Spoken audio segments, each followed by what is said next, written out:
Valuation report.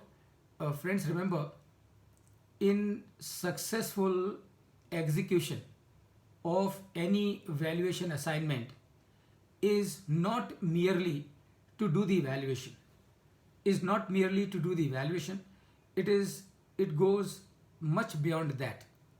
And one thing that plays a very important role in the successful execution of any valuation assignment, and that is valuation report.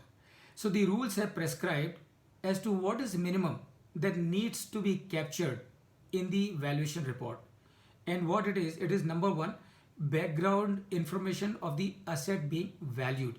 So the land or the building or both of them, of whose valuation you are doing, you will have to give description and the background information about that asset which you are doing the valuation of. Number two, purpose of valuation and appointing authority has to be mentioned very clearly in the valuation report.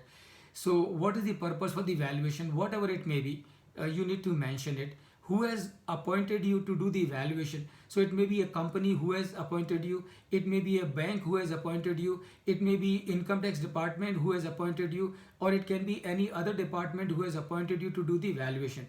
So both these facts, the purpose for which you are doing the valuation and who is appointing you to do that valuation, will need to be incorporated very clearly in your valuation report. Number three, identity of the valuer and any other experts involved in the valuation.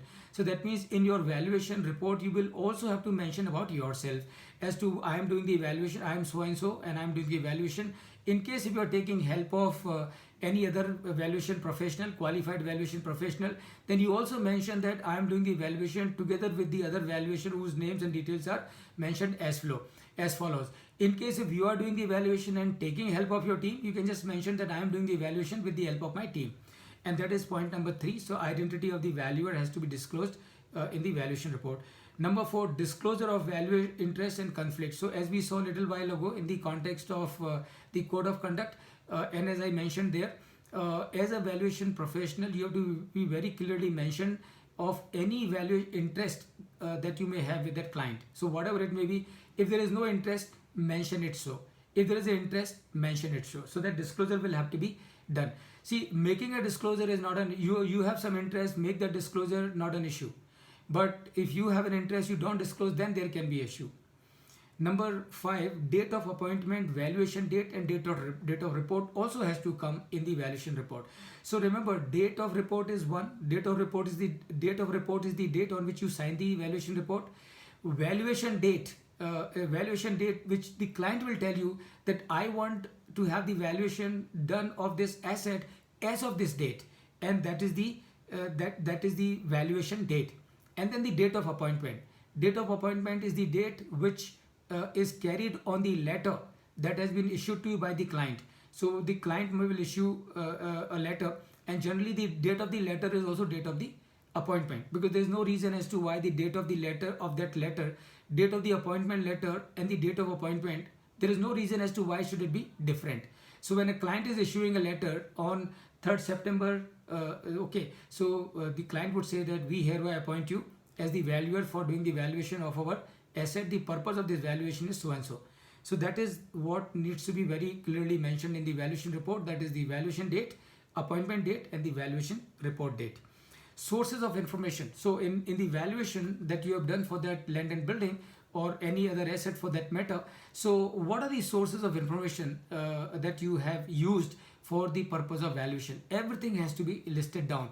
It is always better, friends, make this list as exhaustive as possible. Number one, it gives an impression to the client that a lot of good work has been done by you. And number two, when you list it, you know as to what all was required and what all you have compiled. Then next thing is procedure adopted in carrying out the valuation. So like in case of valuation of a financial asset or securities, you can use income approach, you can use book value approach, or you can use income approach, market approach, or asset approach. So whichever approach that you have used, you have to mention that this is the approach you have. As a matter of fact, in the valuation report, you are supposed to mention as to which are the methods that you could have used for the purpose of valuation and why you have not used those methods and why you have used a particular method. That is also what you are supposed to disclose in the valuation report. Valuation methodology, as I have mentioned, major factors that influence the valuation. Okay, so whatever the factors that have influenced the valuation, disclose them. What is your conclusion about the valuation? So you mentioned it finally. And finally, final caveats, limitations, and disclaimers. So there are certain things for which you cannot take responsibility. There are many things for which you will have to take the responsibility. You are doing the evaluation, you will have to take the responsibility for the evaluation. But lot of information which is given to you by the client, obviously you cannot take responsibility for the information that has been given to you by the client, on which you have relied for coming to the evaluation. So you will need to also give the disclosure. As a matter of fact, September last year, the IBBI came out with a separate set of disclaimers and rules and regulations. You can pick up a copy, and some of the clauses have been mentioned, which you can use as a standard clauses in case you are making a valuation report. So friends, these are the things that these are the minimum things that would need to be incorporated in a valuation report. Of course, anything over and above, you can definitely do that, so as to make the report more comprehensive, more useful, more customer friendly. So friend, this is all that I had to share with you about the model code of conduct, about the valuation report, about the valuation standards, and also about professional ethics and standards. So with this, I come to the close of my session. In case if you still have any question, I would be very happy to take them. Thank you, and over to all of you.